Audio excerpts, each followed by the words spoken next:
What's up? What's up? What's up, everybody? You are listening to the Data is My Science podcast, the show that makes data your passion. I am your host, Dapper Data. As you know, I love to bring on a special guest. And this one right here, I'm telling you right now, you need to tune in and listen to the whole thing because this person is going to blow your mind. Okay. This person has done anything and everything at a young age from a data science standpoint and is still killing the industry, making a difference in the industry, whether it's building a business in the industry of AI or just doing talks and making a difference and mentoring other people as well. And as you know, I love talking about data. I've talked about AI, right? We talk about supervised learning, we talk about unsupervised learning. We get deep into it, right? We might get a little high level, we get deep, we touch every bit of the audience, right? But this person right here has started a company called Narrator.ai, and we'll talk about it a little bit. But we want to talk about data and solving problems today, okay? This might be the most interesting person in AI, I'll tell you right now, and the importance of data preparation. We're going to touch on that, and we're going to also talk about should making a model be the most important thing, making a model better, right? Making it better, or should it be cleaning the data behind the scenes, right? So we're going to talk about a little bit. We're actually going to touch on all of those different topics today, okay? And so without further ado, I want to bring you Ahmed Elsamadisi. Say what's up, Ahmed. Hey, everybody. Thank you for having me. I'm excited to share. So Ahmed is the founder and CEO of Narrator.ai. Narrator enables companies to understand their customer, ask questions, and analyze data across all their systems from a single universal data model that grows with them. Okay. Ahmed has done something that is close to heart, right? For me, right? And we talked about this before. He joined WeWork. Okay. If you don't know what WeWork is, I mean, from my understanding, and I've joined WeWork, probably within the past 2 years, it's a place for me to do telework, right? Collaboration, things like that. It's a huge place, right? And they have good coffee too. So I like the coffee. But he joined WeWork as the first hire on their data team, and he built their data engineering infrastructure and grew the team to 40 data engineers and analysts, and even data science that we talked about, scientists that we talked about. And recently, Ahmed was recognized as one of Forbes 30 under 30 for 2021. So congratulations to that. He started his career at Cornell's Autonomous System Laboratory, building algorithms for autonomous vehicles and human robot interaction. So Ahmed has done everything and anything you can probably imagine. We're talking about futuristic stuff, and I am excited to have him on as a guest. I'm actually honored, so I appreciate you being on, Ahmed. Tell him a little bit about yourself. Awesome. Thank you again for having me. I'm excited to share more about my story. I think my obsession is less about data, but more about how people think. I think I've spent a lot of time obsessing how people think, how do you replicate how people think, and whether it was self-driving cars to I love dancing, so I built dancing robots from AI for missile defense. How does a machine think and decide how to protect the US? Because these missiles are coming in super fast, to better version of Iron Man, which is how do you think about what someone is trying to do inside a suit so you can predict and correct and do it. Eventually to how people work and buy and sell real estate at WeWork. Kind of a lot of interesting problems there. And then I decided to say, how do we take how we think and how we talk about data and how do we make it universal so we can actually get past the data and focus on the decisions? And that's kind of what we ended up doing with Narrator. It's how do you solve the data problem? We talked about data modeling, data cleaning, data preparation. I'll define some of these things too, just because I think those terminologies thrown around in the industry very loosely. But how do you go from raw data that comes in your system to decisions? And I think we obsess over the means and we forget about the ends. I think we were looking at most companies have more data engineers and data and AI engineers than actually data analysts making decisions. We invest more in replicating intelligence and actually using intelligence. And I think that's kind of the thing about me is I just obsess over thinking. And How do you build something that can help people make decisions and take action? And in the process, how do you solve the data problem to enable that? No, that's awesome, man. And you know it's crazy. Um, that's the reason why I got into data science.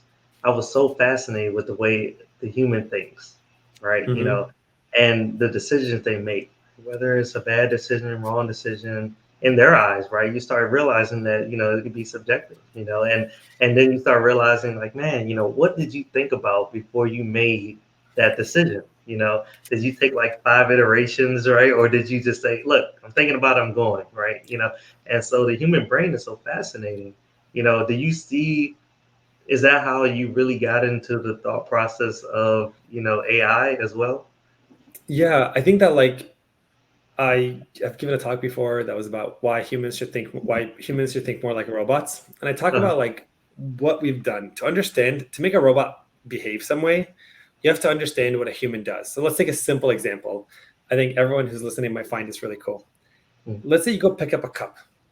I Mm-hmm. think that when you're not in the field, you think I see the cup, grab the cup, and pick it up. Okay. Mm-hmm. If you've ever tried to make a robot do an action like pick up a cup, you understand that when we do it in so much more than that. We use our stereo visions, our two eyes, to create an estimate of the distance of the cup. Mm. Then we, knowing our limbs from years of experience and training, we kind of have an estimate in our mind in this metric fake unit of how our limbs. Then we Mm-hmm. solve this like really complex equation to figure out how do we get to the cup while minimizing the energy used by your muscles. No one's ever picking a cup and going like around it. You kind of go really straight. You will figure out every joint, turn, rotation, and expansion to grab the cup with the minimum amount of energy. So we solve an energy efficiency problem. Then, as we go, we kind of make a plan in our heads. Okay, go get the cup. Now, notice if you go to pick up the cup from here with your eyes closed, you'll miss it. Well, because what you're actually doing with your eyes are open is that you're looking at the cup, and as your hand is moving, you're recalibrating where you're going and where the cup is to your hand. Yeah. And then as you get to it, you're like, okay, I see that I can touch it, and I touch it, and then I sense that I touch it. And then I have to solve another problem, which is how much pressure to put that will Yeah. give me, based on the material that I feel, that I can pick it up. How much pressure do I need? And as I pick it up, I don't like pick it up super fast. It's like how much energy, how fast can I pick it up? Knowing the materials inside of it without using too much energy, and knowing that my slipping. So as soon as it starts slipping, I grip harder because I see it moving or I feel it slipping. There's like so many things that we do as a human being. And when you begin programming, you understand that you're doing the same thing, except for in a world of error. Like we as humans are constantly correcting our errors and recalibrating. Like if you try to pick up a cup that's further away with your eyes closed, you'll understand how error feels because you'll miss it by more because it's further. Because as you're doing more motion, your error is growing. So that estimate that you had at this moment where your hand is here is getting shakier as you go. And that's kind of the thing that fascinated me about robots and just all computers and making decisions is that I get to appreciate so much more how a human makes a decision. And Mm-hmm. then because I've spent time replicating it. And I think we do that all the time with how we make decisions. It's like you once you understand why someone makes a decision, like then you can replicate it with a computer. And then in replicating with a computer, you can simulate thousands of examples. And then you can actually learn. I do say that my mentor and professor used to always tell me, if you implement AI correctly, it should teach you something new about your thinking. And that Mm. would happen all the time. You would be like, why did you make that decision, robot? Yeah. And you're like, I told you what to do. I wouldn't make that decision. And then you go through the information. You're like, oh, interesting. You're right. Like, Mhm. I made that quick jump that way, but that was wrong because of this. Like you took my idealized thinking and you did it. And I like now I've learned something about my own thinking. And I think that is a beautiful moment when you can learn something from something you created. No, no, that's amazing. And I mean, you just made me think about how much thought is put into our movements on a daily basis. I mean, Hmm. just to get out the bed, I probably think more than it's so natural, right? You know, but if we were to actually have to program it or teach a robot to do this, it takes way more than we think, you know, Hmm. the steps. Yeah. And Amazing. so many different problems. Like you would think about like opening a door flipping a light switch are like harder problems than like self-driving cars. Yeah. It's like literally harder. Like having once you start understanding like what makes things hard, what makes things tactile, what makes things interesting. Like I have a baby niece, she's 1 year old, and I watch her and I like see her get up and fall, get up and fall. I see her legs maneuver in like wobbly ways, and she's like trying to balance, and she's solving the balancing problem first before she solves the efficiency problem of moving, and Yeah. before she solves the speed problem of running faster. Like you see that live. Something as simple as a jump. You watch a kid like 1 or 2 years can't figure out how to jump. It's like a Hmm. very complex motion. And then you go program it and you're like, wow, that is a very complex motion. Yeah. For a robot to jump, like it is a tricky motion that we do. And I think that's like an interesting just beauty. I think in a lot of data decisions, like at Narrator, we see this all the time when people are making decisions, like we get to see so many different kinds of data. Like we have a standard data model that can answer any questions. So we get to work with a lot of customers. And one of the things that I love to do is just give people free analyses as part of Narrator because we built templates that we can give people. So I Mhm. love new problems. I love people like thinking and asking weird questions. And you'll deal with like a sports company trying to optimize like ad revenue based on like referee calls, and like you're Mhm. like, what? You're like, what is going on there? Or you see like companies like just trying to like do like just you learn a lot about the behavior of the world and people by just watching data and how people end up making decisions from all these sorts of different companies. And I find that like really fascinating. And then, based off of what you just said, right? The ad revenue of referees. You start to probably the audience that you deal with or the customers you deal with. You're probably in tune with a lot more of problems that are out there than you could ever imagine, right? Or the way people think, or correlations, right? Where you're like, how I didn't even think about that, right? They're probably educating you on some of the correlations out there. Oh, I've learned to pretty much never compare to industry. Like I've learned this interesting thing where like you can actually never depend on any comparison with the rest of the world. Like I think it's so funny. People love to say like, oh, people tend to add 7 items to carts. And I was like, yeah, that's useless. Like I've just Yeah. worked with enough customers that you know that every customer, every company has a unique set of customers, and those customers have unique behaviors. And like when you treat them as average, you just like lose the thing that made your business competitive. Like people Well, are how do like, oh, but you, go ahead. go ahead. No, sorry. No, no, you just had me my mind going right there because that's great. That's amazing. Like, but how do you set like the foundation to something, right? If they say, look, I don't know, you have to have an average from somewhere, I'm assuming, right? So there's a really funny story that talks about like the problem with averages, which is that they did, and initially when averages came out, people got really excited, and it was like they ended up building like what's the average helmet size. Before there was like adjustable straps and everything. It was like what's the average helmet size, what's the average shirt size, what's the average boot size, and the military built all these averages, and then they discovered that that average of all averages person doesn't exist. Like nobody is the average of all averages. So I think it's an interesting thing to realize when you think about averages. Like you think about, I like to think about where you are, start tracking your information over time, understand and get better from where you are. Knowing that Mm, you're below or above the average does not help you at all. It's like right, if you're above, do you just stop getting better and just call it a right, day? right, Like right. if you're below, do you just like feel like shit? Like and you then still try to get better? Like Uh-huh. it doesn't tell you any additional information on how to make a better decision. It just makes you feel good or bad based on something. And I think it's actually more distracting because then you're panicking because you're so much below average and now you're trying to figure out what it means.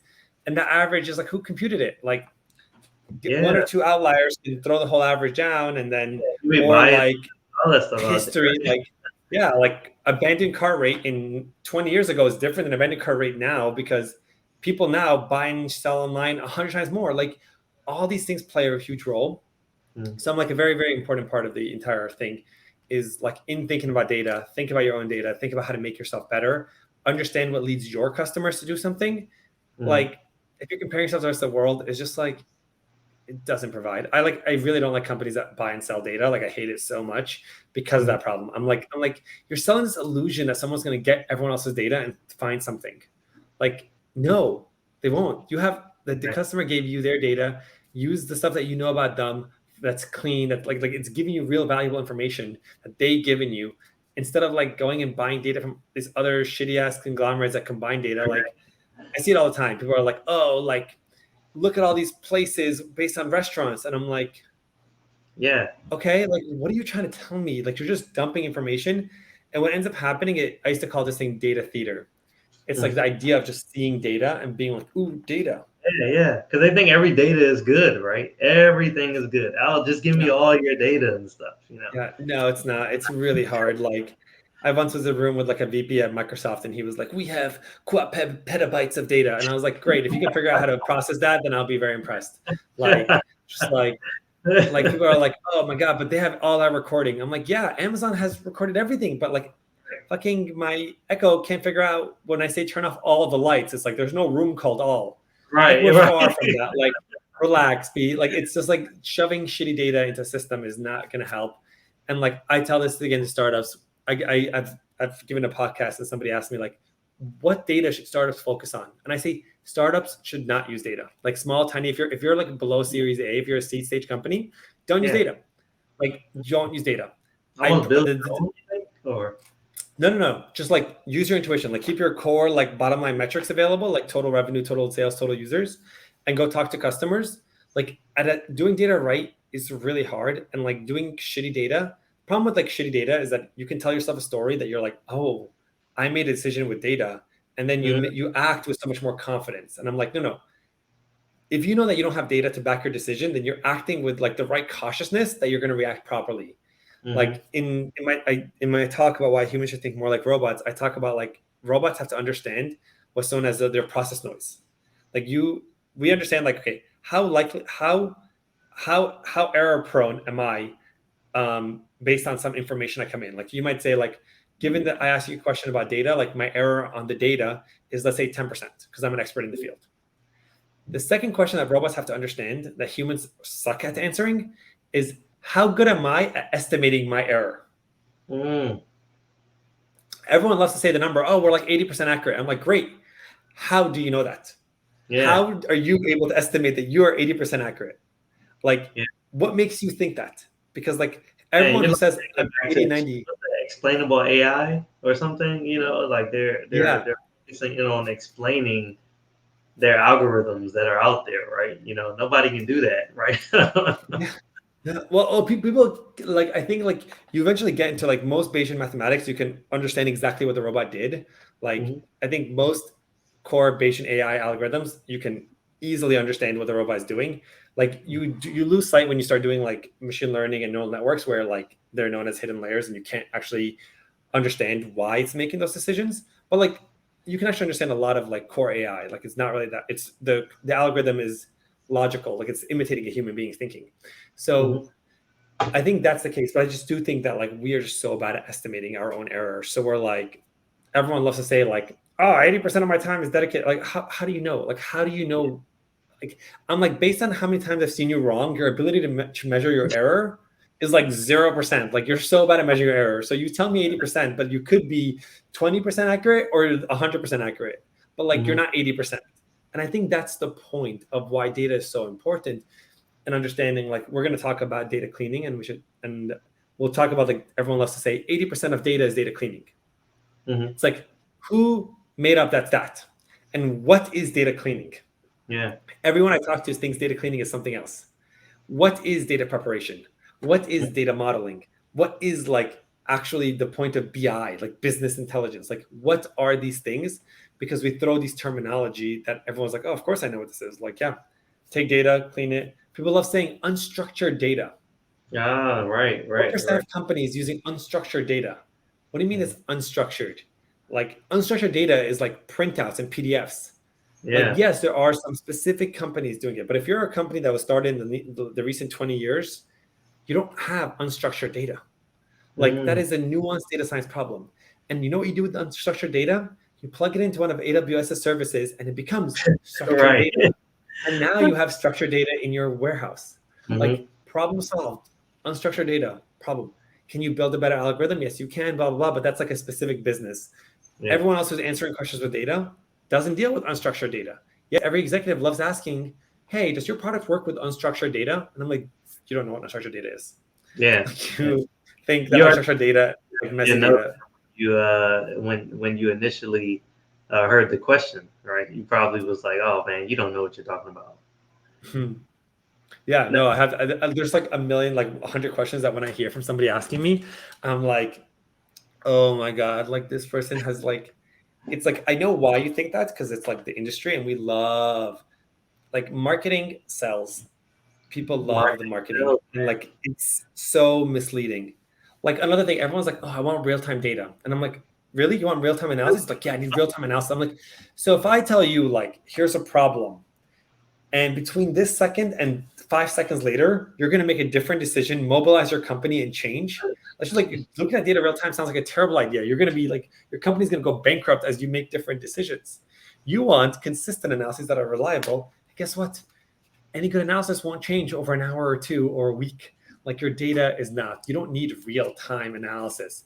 Like no one has ever needed real time analyses. Real time analysis is like a made up word that was made up in marketing.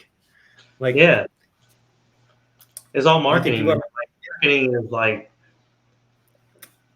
that supersedes literally every bit of data engineering and technology. So if it doesn't matter, I always would tell somebody, look, I can go from I worked at NetApp, I worked at Oracle, right? I worked at these different companies, and marketing is what makes. I mean, AWS, right? Marketing is what put them ahead of Azure initially. They were the first person to go out, and then they marketed crap out of their shit, and then so now you can't even beat them because they're everywhere, right? I mean, every chance I get a commercial, right, this technology is AWS, right? Is they're in the government, they're wherever you're at. And I've seen restaurants that have had terrible food. I mean, terrible food, right? But their marketing made them look like they were the best thing that you can ever imagine. And I would go to the restaurant because they hyped it up so much, yeah. right? No, and it works. And like as a company, we sell to people. Like it's so hard because I was like I would hot hand down put Narrator against any data product out there. And like if we can answer any question like 20 times faster, I'll give you my entire company. Like with way more accuracy. Like we would give you the right answer at 20 times faster than any company. Like I have no doubt about it. Put me 20 data engineers versus me with my product. Like I have no doubt that we will destroy it. Mhm. But we never go up against products. It has never Mhm. been up against a product. It's up against a product's marketing story. Like Yeah, everyone's like, oh well, like Looker gives you real time data, and I'm like, no, it doesn't because your yeah, warehouse is not real time. Like, and you go into Looker, and it's like Looker helps Coca-Cola raise every case study is like Looker helped yeah. company raise $1 billion. I'm like, what did Looker do to help Coca-Cola raise $1 billion? Looker is a visualization tool. Somebody decided what to visualize, how to visualize it, who to give it to, how to interpret it, how to act upon it to make money. Looker Mhm. did nothing. It's like me saying like, wow, this pencil really changed the world. It has Yeah. helped write the Constitution. And you're like, so everyone should buy my pencil. You're like, I don't think your pencil did it. Yeah, your Like, pen. it's like, and I think that's what happens with marketing. And people who are like buying these tools are usually like less involved with the data. So they don't know the difference between like what these things are. Like they're just like, well, Looker says this happens. Like I think we talked about it earlier. The core problem that we solved at Narrator is the fact that different data sources can be related because there's no joins. Mhm. Like you can't relate two systems. Any question you ask across two systems, you can't relate it because there's no join. That's not a problem that most anyone who's an executive will understand. So when you're buying tools and they're like, oh, we can relate data across all your systems, Looker is saying, and then you use it and it does it, and they're like, well, you don't have the foreign key, your systems don't have identifiers, what do you want us to do, invent one? Like that's your problem. It's an implementation detail. Like that's, we can combine anything if you tell us what to combine. Are we supposed to guess it? And you're Mhm. like, no, you're not supposed to guess it, but also like then you can't use other sources because you failed to do that. And they're like, no, your data failed. You want to talk to Coca-Cola? They figured out how to join two systems. I'm like, yeah, but they spent 100 engineers on it to figure out how to join those two systems.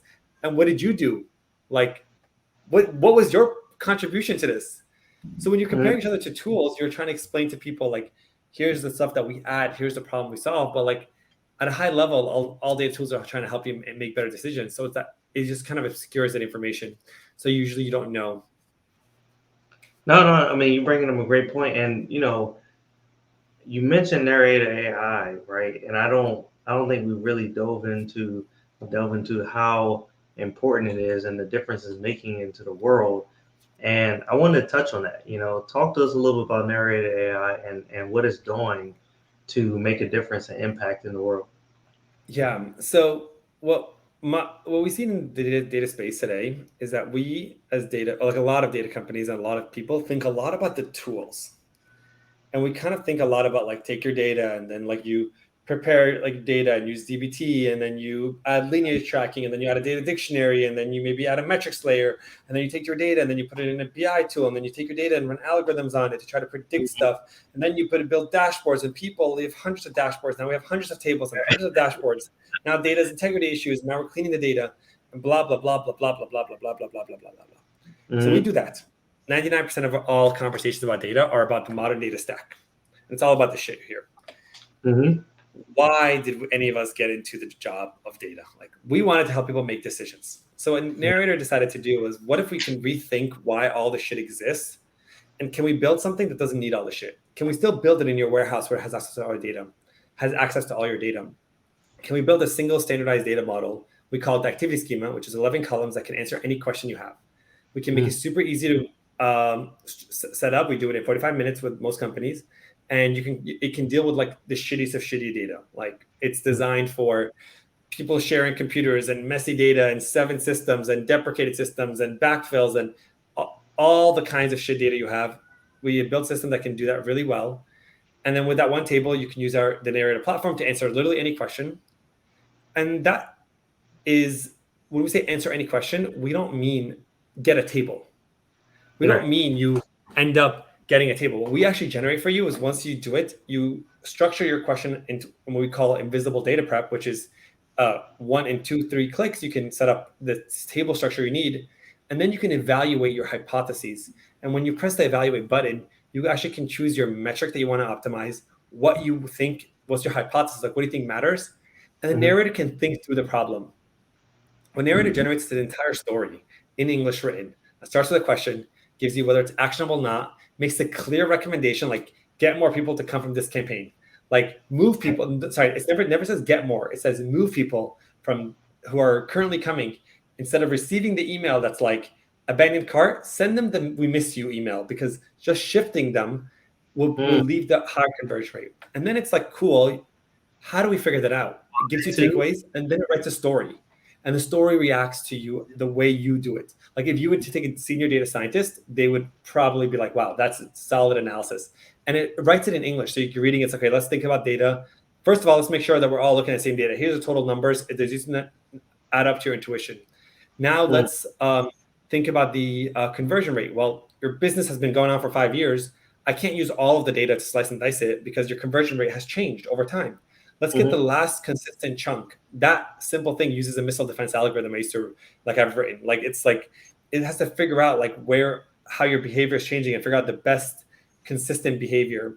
Then it's like, let's slice and dice it by the feature and see which feature matters. Now let's dimensional reduction and pick 1 or 2 features that combined will provide good analysis. Now let's see if that feature has always been the case. It's very easy in aggregation for something to stick out. Like, I always draw this line in A/B tests where I do like 2 squiggles on top of each other, and I'm like, has anything mattered? They're like, no. I'm like, but if you zoom in this time, it's like whoosh, statistical significance. So you can't just check for statistical significance. You need to check for consistent, and you need to get a consistent period that is recent, because it could be consistent in the past, and now it's the opposite, and you're like, I can't use that. So now you need to make sure it's currently consistent, that it's consistently better in this group. Then it's statistically significant, and then it looks at what % of our customers are currently coming from here or here. And then it makes a recommendation to move them. And you can then turn it live, and it will rerun that entire analysis and rethink through the problem every single day, week, or month for you. And what I'm trying to say here is, like, if you notice, like, it's making decisions, it's taking the decisions, it's applying the decision on the data, it's slicing and dicing the data different ways based on different decisions.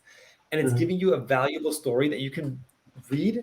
And the most important thing is that you get an understanding and an ability to take action. And then what we actually measure ourselves against is what actions you took. And did the action you take lead to the higher overall recommendation? So our analysis isn't about, like, we just gave you an analysis. Cool. That's like, I don't want a fun fact. Like, most people that talk about insights, you say like, women convert better than men. And you're like, what am I supposed to do with that? I sell to women. Like, I don't know, I'm a beauty product. Like, majority might be like, this is not useful. This is a fun fact. So we actually give you like really actionable stuff. And what we test ourselves is if you take the recommendation we made, you can log your actions. And what we look for is, did the actual overall conversion rate increase after the action in the goal you were optimizing based on our recommendation? And what we built and Right. iterated is to build an analysis that doesn't just give the right answer, but gives the right answer in a way that you can understand it so that you take action. And I think Yeah. what we've done is, any case study you see and you talk to any of our customers, they'll say, Narrator, yes, it's a data tool, but what it's done is it shifted the culture of the company. We're not talking about data integrity. We're not talking about tables. We're not talking about the modern data stack. We're talking about what questions we have and how we answer them and what to do about them. Like, we're like all about the questions and answers. And we spend like 2 minutes in Narrator, boom, boom, boom, get the answer. Let's go back to thinking about what we're going to do to like fix this problem. And what are the Right. questions we have? Like, it's really just a game changing, because we're able to answer questions so fast and so accurate and so in depth that people shift from worrying about data preparation and data to worrying about decisions and actions. And I think if we succeed, which I'm like aiming for, is that every single person in the world thinks a little bit differently and thinks about the decision, and we stop having conversations about data. Like, we want to have conversations about decisions. We want to know about what you did with the data. We want to know about like less like we've a lot of the technical problems have been solved. Like, I don't care about people how much data you have. Like, I'm tired of talks about like how I set up my tables and how I set up my star schema and how I use dbt to structure tables. No, what I want to know is what decisions you were going to make became different because of data. Right. How many analysis is your system thinking about, and what can you do to make your company grow? Because right now, when you compete with Amazon, you're competing against who has more data analysts and more data engineers who can use data. Narrator is going to change that, and everyone is going to be competing about who can ask the best question and who can take the best action. Let's It's focus like on those things that matter. if you go into Google search, you literally, if you ask it the right way, you'll get the better results, right? Ultimately. And so what I see, you're solving a major problem when it comes down. I mean, hopefully you don't take away jobs, man. but, So, but well, interesting question, because we get that question. Oh my, I love this question, because every single sale we go through, they're like, wait, is my job going to be lost? And then I always yeah, ask, like every VP is always like, oh, like sometimes some VPs are like, right now everyone's trying to save money, so like Narrator is an incredible cost saving approach. But what I always ask people is like, why are you in your job? And mhm, what we often hear is no one is ever like, oh, I really just love writing SQL and like mhm, building tables that no one looks at and debugging and getting yelled at by executives because my numbers don't match. People are like, I got in the job to make better decisions.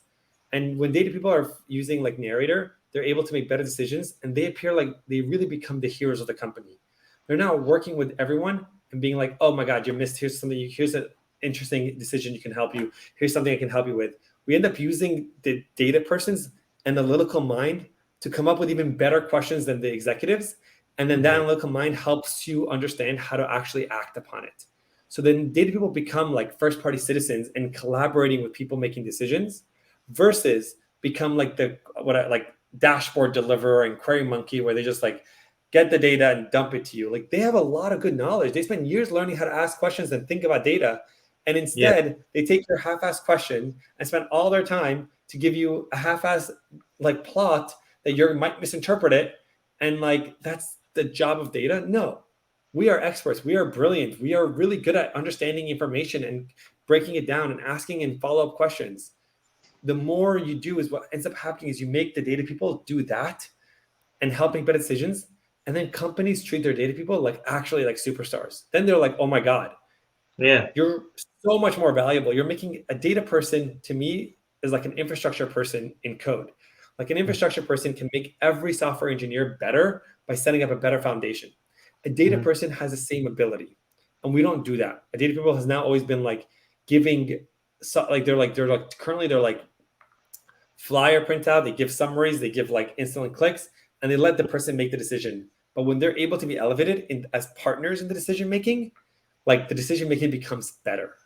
And those data people are rewarded and treated like with the respect that they deserve for helping people make better decisions. And I think everyone who's listening to this podcast, every data person that ends up using Narrator, they feel that way. They're like, none of them are like, oh my God, you don't make me spend hours debugging SQL. Oh no. They're like, yes, thank you. Now I get to go like work with product to like make our customers happier, or I get to work with sales, or I get to decrease churn, or I get to make like the thing that I got into this. I work for this company because I love their mission, and now I get to actually make an impact on it instead of like being a sub number deliverer. Yeah, and I think that this opportunity, this company, right, this solution that you have built actually is augmenting or optimizing the role, like you said, of a data scientist, right, or of a data analyst, or people who are in the trenches, if you will, that's sitting there doing all the hard work, right? And who's say somebody that that's all they do, and at the end of the day, they want to come up with a solution, or they're working on their coding or whatever it is, or they're always in the trenches, and then you have your C-level exec who is making the final decision right now. You don't really need them anymore. Not necessarily. I'm not trying to take away their job, but a lot of times we don't get a lot of the light shined on us, right, as data scientists or people who, we can make decisions as well, but we're not those folks, right? So I can just Yeah.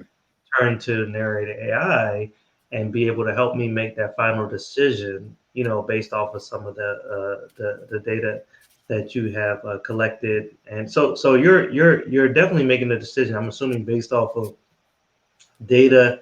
Kind of walk me through that process, right? Because in my eyes, right, I'm thinking, okay, I can't just ask you any. Well, you're saying you said I can Yeah. ask you any question, right?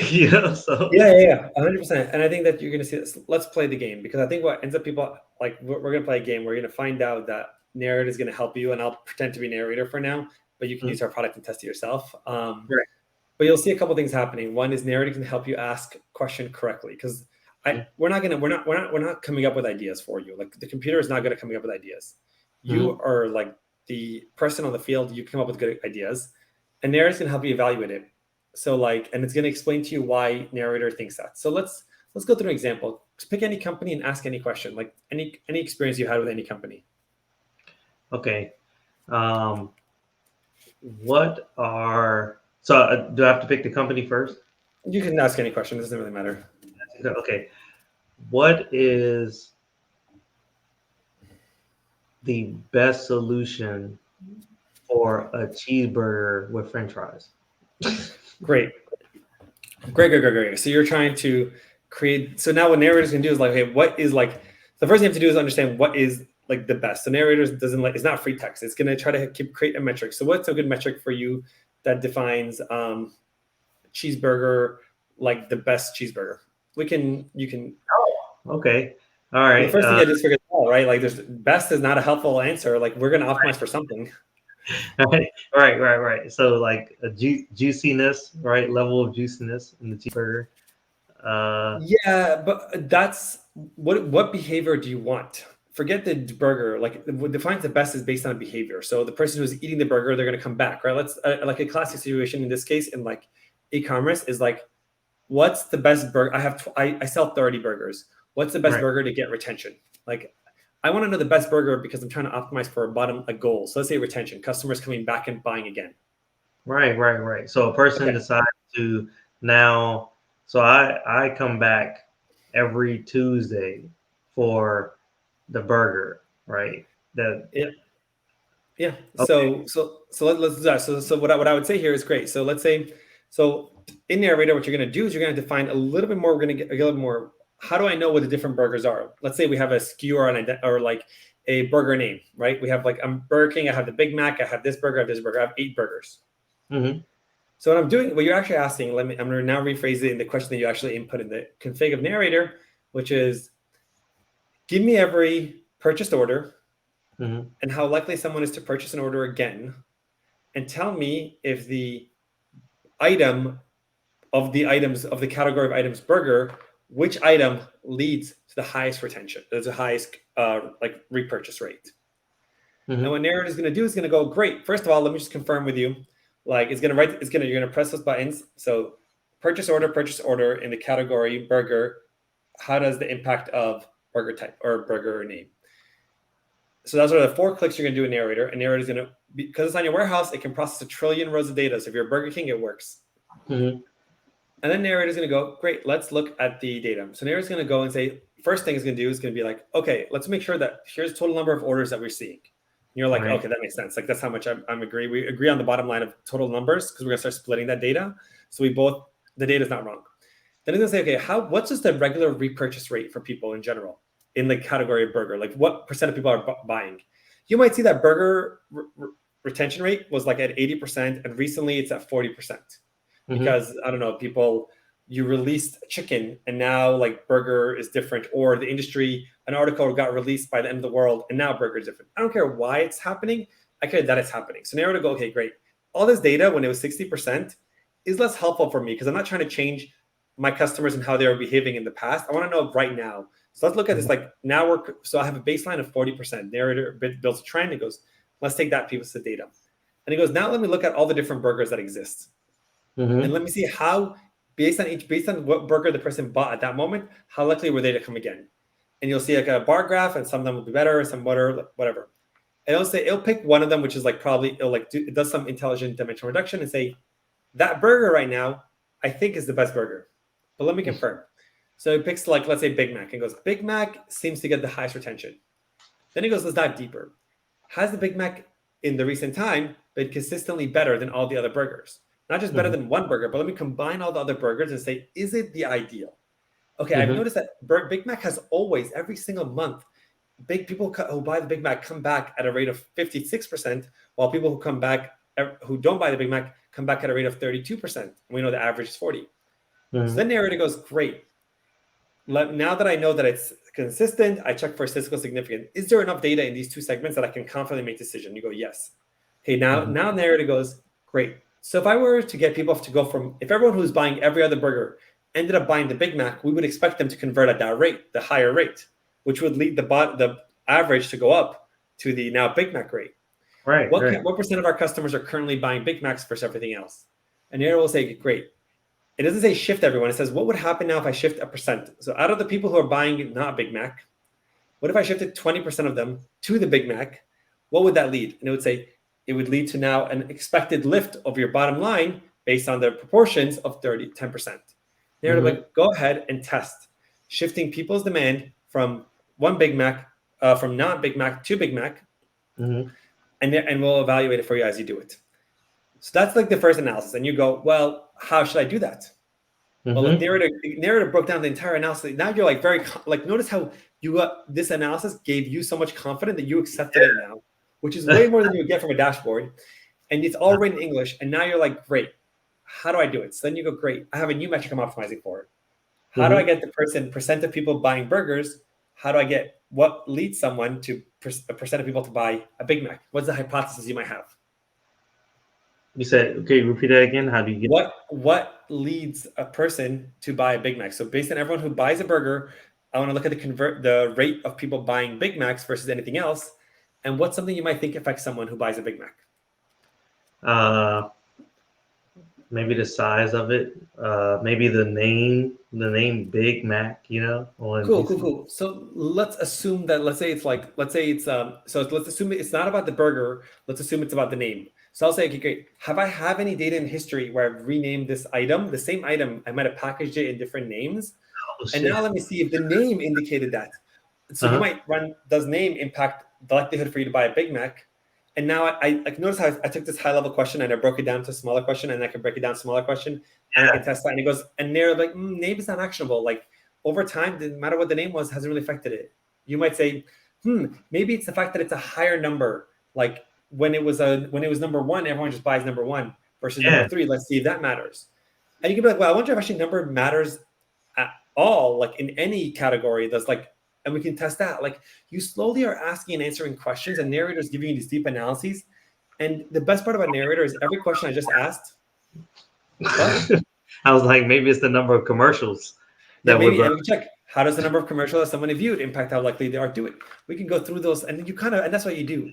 But the best part about narrator that I think people love is that every question me and you just asked is saved in narrator. So narrator will continue to reevaluate every question we've ever hypothesized. And in this 5 minutes, we've done 4 or 5 questions. Now imagine everyone in your company, how many questions they can come up with, and how many questions they can think of.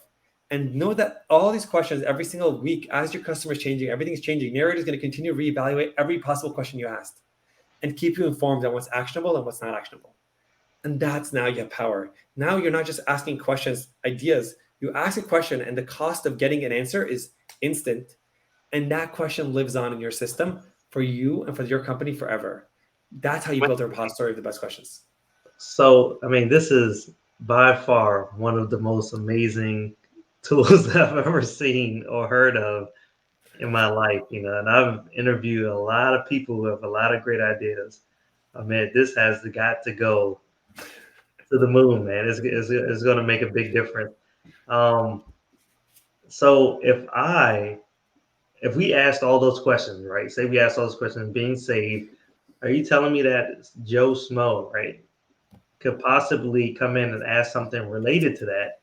And now is it going to mesh with that database or that saved data that's there to kind of make its problems better too? Or I mean, results or answer questions? Yeah, so I think it happens in like I think you're asking is like a little bit more of a nuanced question, so I'll try to answer it in a simple way. So as people ask more questions, you have like a certain set of metrics, right? That you're notice how every single thing we find, we created into a metric. So we're like, we started with like retention rate, and then it was like percent of people buying Big Mac and da da da da. And we're hypothesizing in each one of these metrics. And we have like our UI looks kind of like this, where you have these goal metrics and you're seeing your KPIs and you're slicing and dicing them by different hypotheses, and they're more nuanced, and you can see how all of them is what's happening as your customer behaves. You can also not only see how one action that you're taking could affect other metrics, and how one question that you're asking actually might have more impact than someone else. And your business is what we're trying to do is give you the lens into your customer.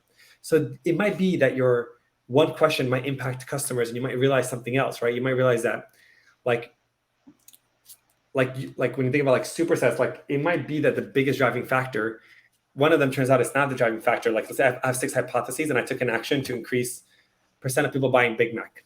Mm-hmm. And then it turns out like my conversion rate doesn't go up. So Narrator goes, oh, this one is not actionable. But while that's happening, something else might come up.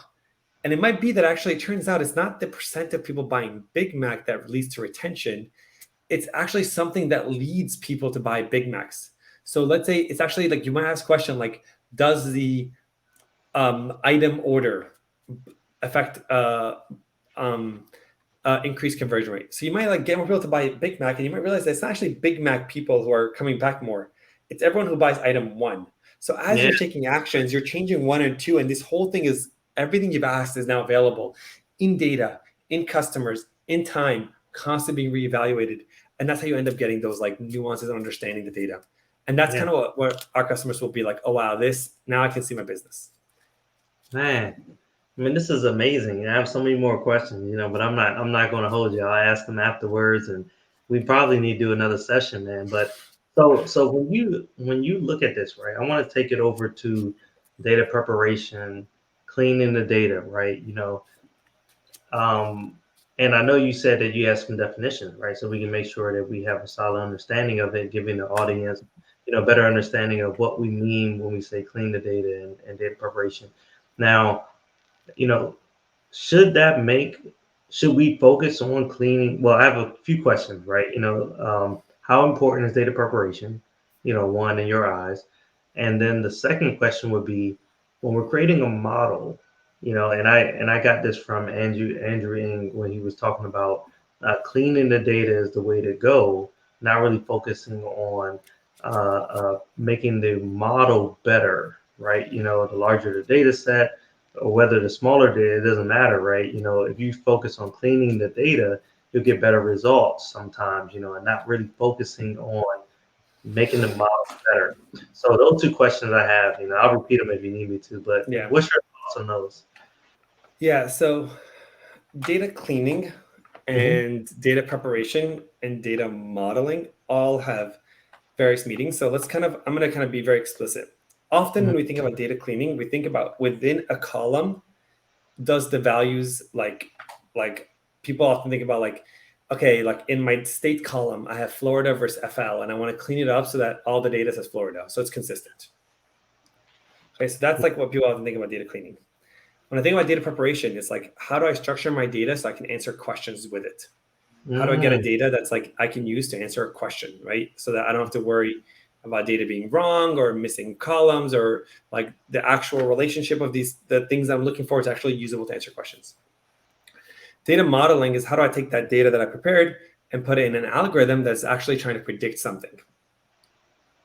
So it's like trying to build like a mathematical representation of the customers inside my table, and it can try to predict something. Right. Cool. So controversial opinions. Data cleaning, which everyone likes to talk about, I think is like completely like often not a problem. Like it depends on, again, your business.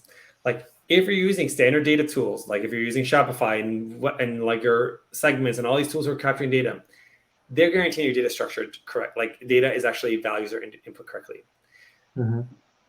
It is rare in modern day. In old days, it was huge because everything was free text.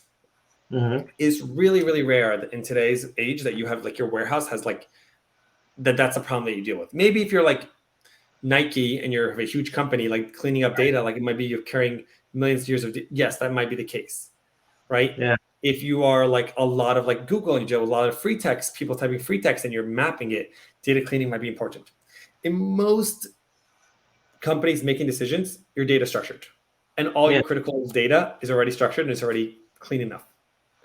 So I would actually spend zero time thinking about data cleaning. Like it comes in, you'll do it as you need, maybe 10% every time. So not important. But you know what's crazy is that, I mean, you hit home with a lot of things right within that scenario, because if you think about like how people tend to blend, even myself, right?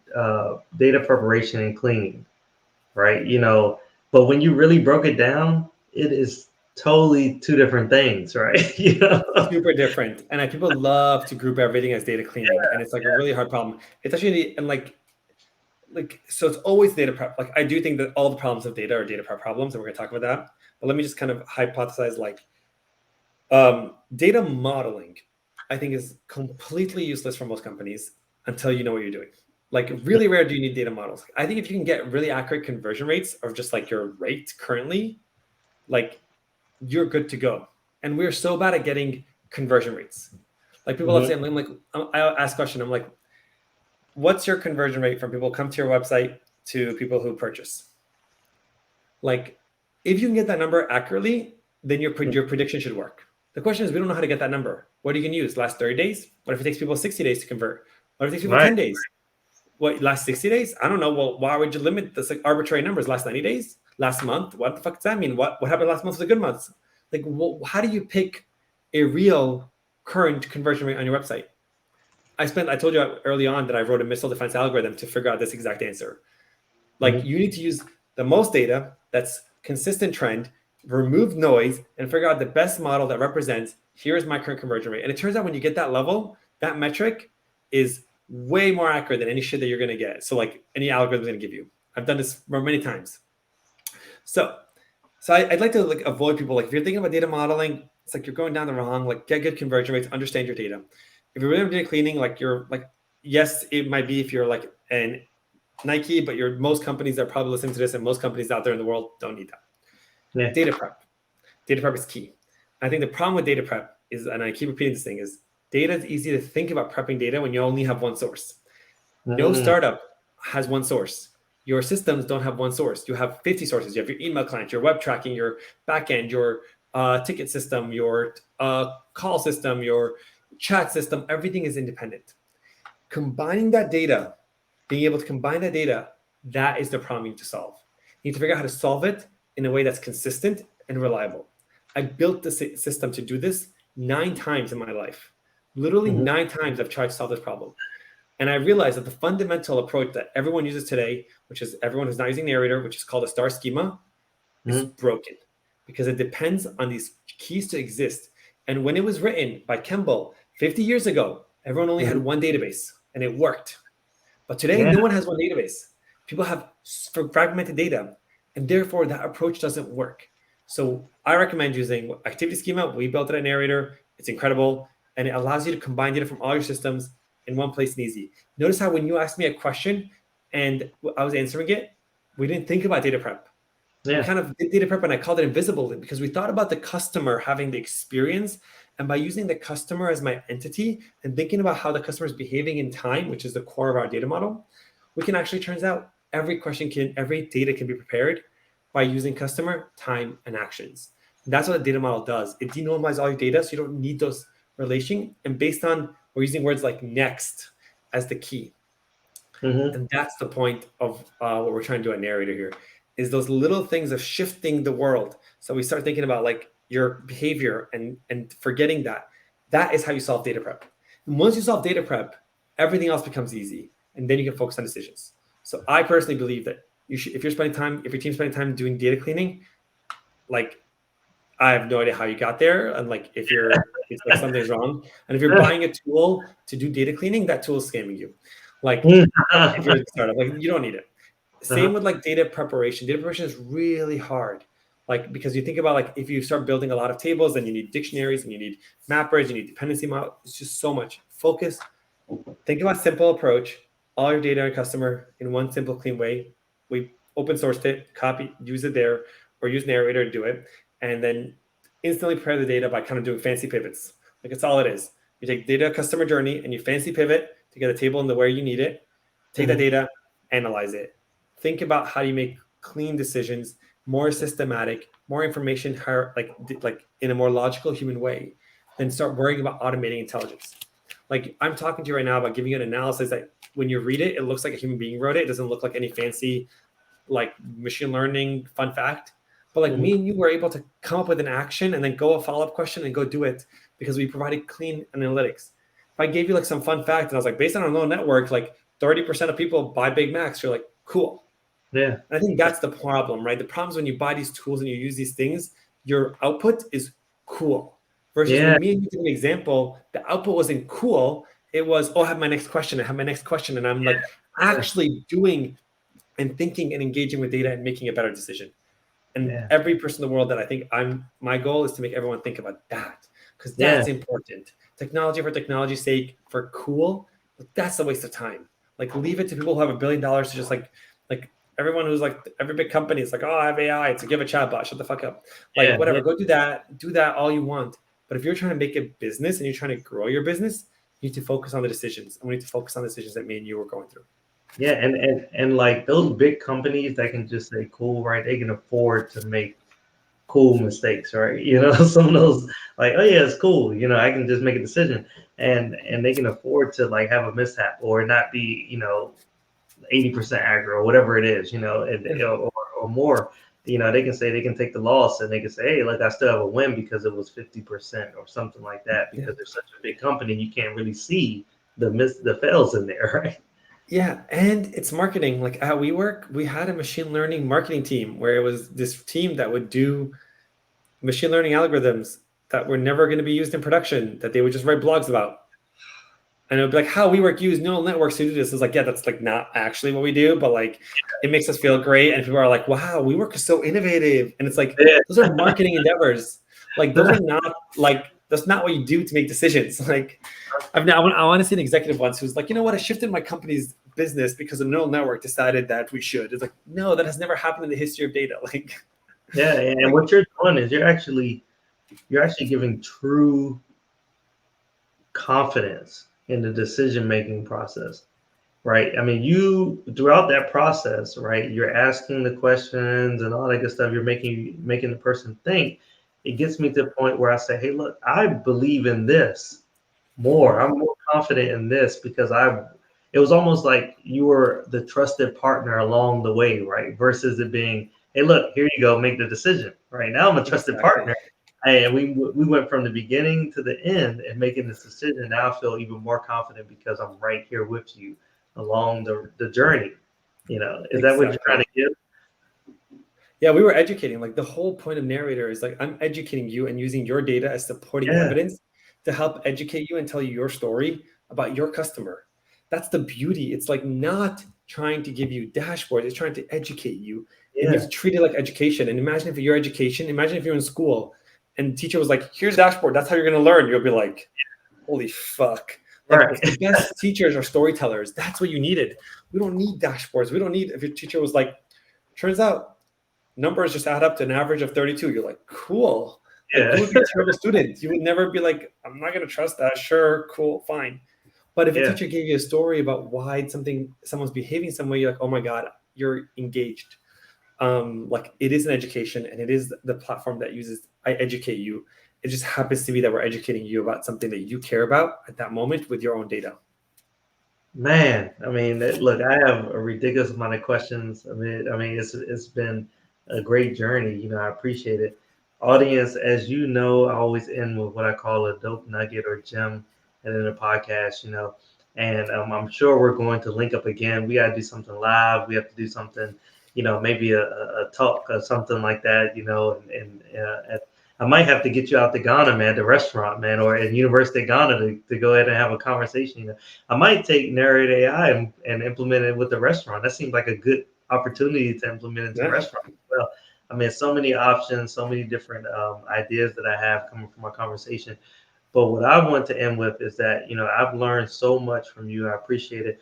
And when you think about, so many people tend to jump the gun when they think about something like you touched on before, just picking up a cup, right? And there's so much more to it, right? So appreciation of the stuff that is developed is key, and I really enjoyed the conversation when we talked about there's a true difference between prep and cleaning, right? Because even myself, who has been in data science for a long time, has actually or enough, and doing the doctoral degree in data science, I'm still intertwining the two, right? I'm still bringing the two together. It's probably a common thing, but I know a lot of people out there, data scientists out there, do not mix the two. Listen to what Ahmed is saying. This is a great opportunity to educate yourself and grow. Is there anything that you want to leave the audience with? Yeah, I'll leave the audience with, when you're making a decision, focus on like a simple getting the core metrics that you need accurately. And like, don't get distracted by all the shiny shit. Like, Yeah. I once listened to a talk, and the talks thing, and I'm actually going to reuse it. I don't remember who's wrote it, so this is not my word here. But they said, choose boring. Like, don't choose shiny, big things. Choose something that's simple, boring, but works really well. And I think that's like the beauty of something that is well thought out. Yeah. Boring gets the job done. Put it simple. Yeah. All right, time to have some super fun. I had a lot of fun with that, but we have some of the novice audience out there that I want to let them know that we're not always just typing code all the time, always thinking about the business of it. We think about things like ice cream, right? We do care about. We have thoughts about ice cream. We have thoughts about sports. Sometimes we may have thoughts about bread. I don't know, whatever it is. And so I wanted to play a game, okay, called Overrated, Underrated. It's a quick game, about 30 seconds or more. Um, and basically, I asked you a series of topics, right? I say, hey, look, here's the topic. Maybe it's ice cream, maybe it's cheese, whatever it is. And you get to decide whether it's overrated, underrated, or right where it needs to be. This is a game I got from Gary Vee, a motivational speaker that I follow. And are you ready to go? Let's go. All right, okay. Croissants, Underrated. underrated. You love croissants? I do love croissants, especially almond Okay. croissants. They're like good crispy croissants. It's buttery on the inside. Oh, Yeah, the butter, man. Oh my goodness, man. Butter really inside. good one. I will eat about 2 or 3 of them from Starbucks, man, alone. Just Yeah, Starbucks say, give me some that's so heated good. croissants, man, and it's over, man. Maybe on a biscuit, maybe like a croissant with egg and cheese or something like that. Oh, goodness. Mhm. Then they Yeah. have the other ones, right? Like with peanut butter in it or some chocolate or whatever. I'll eat them all, man. All right, the printer. Overrated. Like Over it. really. You sound like me, man. I was like, what? Who uses the printer? No. But believe it or not, there's a lot of people who say, "Man, it's nothing like that paper in your hand," And Yeah, and I'm a notebook person, but like printing it, it's like write it down. Like, come on. oh my goodness, if somebody tells me, I mean, for some reason they find a way to utilize a printer, and I have to have a printer in my office just for them because those people, you know, they forced me to print something out, man, and it blows my mind, So, Look at that. all right, brunch. I think it's right where it needs to be. I think people like it. Some people think it's overrated. Some people like it. People who like it like it. I think it's fine. Okay. All right. You currently are from New York, right? Mm-hmm. So let's talk about, as it being the Big Apple, right? The Broadway performances that are in New York. Oh, underrated. They're great. They're really great. Like I've seen, like I'm a big Broadway fan, and like I think that if you haven't seen it, like whatever you're imagining is just like a magical experience. Yeah. I mean, I agree. I have been to see a few shows in New York, and I mean, I love it. I would not. It's an experience you have to witness yourself, right? Because Mm-hmm. if you're sitting back, you're not really going to understand it. Okay, two more. All right, snow. Awesome. Overrated. Like I don't know why. You're I'm like, in I Austin, hate. Texas now. We don't have snow. You're Austin now, but you were in New York, Yeah, man. Wild out and there with the I don't like it back then either. All right, the subway stations. Subway stations Yeah. or subways in general. I Subway- think subways in general are underrated because they're really cool. Uh-huh. Subway stations, I think they're underrated. I think where they are is pretty magical. Like I think the amount of thought that goes into where to put a subway station is pretty incredible. So I would say it's underrated. Okay. All right, man. Well, audience, thank you for listening to Data is My Science podcast. Show to make data your passion. I am your host, Dapper Data. Ahmed, it's been a pleasure. I really appreciate you being on. You have educated the audience in so many ways. They are going to love this podcast. I promise you. Definitely reach out to them. Is there anything? Well, first, how can they reach you? Yeah, if you can just follow me on Twitter, AE for the number 4AI, or on LinkedIn. I like to post a lot of stuff about data. So if you like what you heard here, go there, follow me, and I'll share more. Yeah, definitely. And is there anything coming up, any conference, any book, or anything like that that you want to share? Uh, Actually, not right now. Oh, well, let's just But do I the will post about it when it happens. I promise. right. Well, definitely check out his website, right? The Yeah. Narrator.ai, the website. I went on there and, it's to me, it's amazing. The company is amazing. You heard it, right here on the podcast. Thank you again for being on there. And audience, you always can reach me at Mr. Dapper Data on any one of the social media platforms. And definitely check out my book, MrDapperData.com/Dapper book. All right. Thank you all. Love you. Peace. Bye, everybody.